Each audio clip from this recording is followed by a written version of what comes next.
നമ്മളിന്ന് ഉണ്ടാക്കാൻ പോണത് പുട്ടും കടലക്കറിയാണ്. അതിന് വേണ്ടി എടുത്തിട്ടുള്ളത് ഒരു പാക്ക് പുട്ടും പൊടിയാണ്. അതിന് നമ്മൾക്ക് ഒരു ഗ്ലാസ് ഇളം ചൂടുള്ള വെള്ളം എടുക്കണം. അതിലേക്ക് കുറച്ച് ഉപ്പ് ചേർക്കണം. എന്നിട്ട് നന്നായി കുഴച്ചെടുക്കാം. നന്നായി കുഴച്ചെടുത്ത് അരമണിക്കൂർ വെച്ചതിന് ശേഷം പുട്ടുണ്ടാക്കാം. ഇത് മാറ്റി വെച്ചതിന് ശേഷം നമുക്ക് കടലക്കറി എങ്ങനെ ഉണ്ടാക്കാൻ നോക്കാം. അതിന് വേണ്ടി നമ്മൾ തലേ ദിവസം കുതിർത്തി വെച്ച കടലയാണ് എടുത്തിരിക്കുന്നത്. അതിലേക്ക് നമ്മൾ 2 പച്ചമുളക് ചേർക്കണം, കുറച്ച് കറിവേപ്പില, 2 ടീസ്പൂൺ മഞ്ഞൾപ്പൊടി, 1 ടീസ്പൂൺ ഉപ്പ് ചേർത്ത് 4 വിസിൽ വരുന്നത് വരെ വേവിച്ചെടുക്കണം. ഇനി പുട്ടുണ്ടാക്കാൻ നോക്കാം. അതിന് വേണ്ടി പുട്ടും കുറ്റി എടുക്കുക. ഫസ്റ്റ് തേങ്ങ ഇടുക, പിന്നെ പൊടി ഇടുക, അങ്ങനെ കുറ്റി നിറയ്ക്കുക.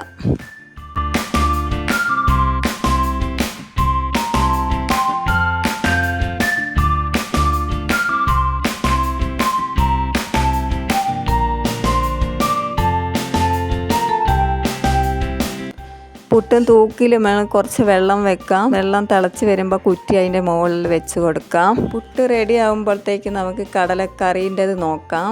അതിന് വേണ്ടി കുറച്ച് അരപ്പ് തയ്യാറാക്കാനുണ്ട്. ഒരു മിക്സീൻ്റെ ജാർ എടുക്കാം. അതിലേക്ക് നമ്മൾ ഒരു തേങ്ങയുടെ പകുതി ഒരു മുറിയാണ് എടുക്കുന്നത്. അതിൽ ഒരു സവാള, ഒരു ചെറിയ കഷ്ണം ഇഞ്ചി, ഒരു തക്കാളി, 2 ടീസ്പൂൺ മല്ലിപ്പൊടി, 1 ടീസ്പൂൺ മഞ്ഞൾപ്പൊടി, 1 ടീസ്പൂൺ ചിക്കൻ മസാല ചേർത്ത് നന്നായി അരച്ചെടുക്കുക. അരച്ചെടുത്തതിന് ശേഷം നമ്മളൊരു പാത്രത്തിലേക്ക് മാറ്റി അതിന് ശേഷം 2 കറിവേപ്പില കറിയിലേക്ക് ഒഴിച്ച് കൊടുക്കുക. അതിന് ശേഷം 1 വിസിൽ വരുന്നത് വരെ വേവിച്ചെടുക്കുക. അരപ്പ് ചേർത്തതിന് ശേഷം 2 ടീസ്പൂൺ മുളകും പൊടി ചേർക്കുക.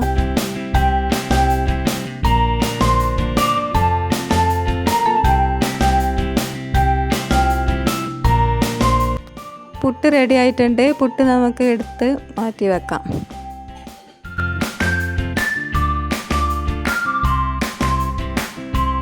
അങ്ങനെ കടലക്കറി റെഡി ആയിട്ടുണ്ട്. ഈ കറി ഒന്ന് വറവ് ഇടണം. അതിന് വേണ്ടി ഒരു പാൻ വെക്കുക. കുറച്ച് വെളിച്ചെണ്ണ ഒഴിക്കുക. 2 സ്പൂൺ വെളിച്ചെണ്ണ, 2 ചുവന്ന മുളക്, 2 തണ്ട് കറിവേപ്പില. അത് നന്നായി ഒന്ന് വഴറ്റി വരുന്ന സമയത്ത് നമുക്ക് കറിയിലേക്ക് ഒഴിച്ച് കൊടുക്കാം. അങ്ങനെ നമ്മളെ പുട്ടും കടലക്കറിയും റെഡി ആയിട്ടുണ്ട്. നല്ല സൂപ്പർ ടേസ്റ്റാണ്. എല്ലാവരും ട്രൈ ചെയ്ത് നോക്കാം. വീഡിയോ ഇഷ്ടപ്പെട്ടാൽ ലൈക്ക് ചെയ്യുക, ഷെയർ ചെയ്യുക, സബ്സ്ക്രൈബ് ചെയ്യുക.